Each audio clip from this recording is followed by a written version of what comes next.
And then how can we forget about Chyna? Not only how could we forget about Chyna, but why do we forget about Chyna? It seems like Triple H is so hell-bent on making Rhea Ripley the greatest woman wrestler of all time, even though she exemplifies certain characteristics of Chyna. And why doesn't the WWE celebrate Chyna in the way that she deserves to be celebrated? This woman broke barriers. This woman was an innovator. And once we really got to know Chyna, independent of Triple H and DX, you couldn't help but to fall in love with that lady. She turned out to be a sweetheart on the screen. And shout out and rest in peace to Eddie Guerrero.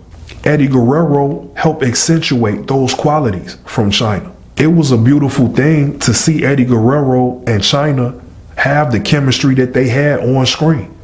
And I give Eddie Guerrero a lot of credit, because if it wasn't for Eddie, I don't know if we would have seen Chyna make it that far, to be quite honest with you. Whatever personal issues that Chyna had shouldn't have anything to do with her WWE career. Because to my understanding, she didn't have these personal issues when she was with that company, and she became the star that she became. Now, let me go back to Triple H for a quick second while I'm talking about Chyna, because this is why I'm talking about her.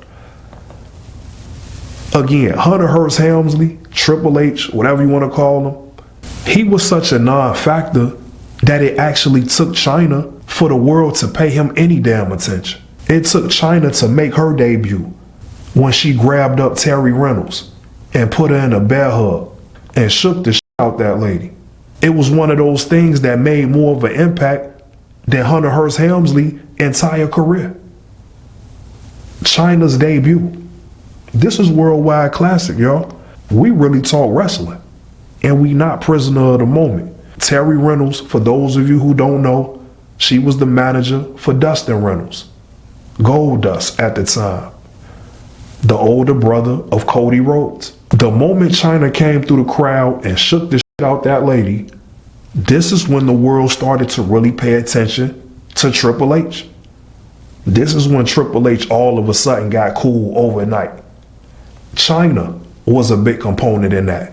So when we talk about Chyna getting her flowers and getting her credit, let's not ever get it twisted and leave out the fact that Chyna helped establish Triple H. For all of this talk about this man being the game and a 13-time champion and all of this craziness, Chyna helped get Triple H to where he needed to be. Chyna was the initial piece to that puzzle that got the ball rolling. And then they joined with Shawn Michaels and Rick Rude and established D-Generation X. And the rest is history.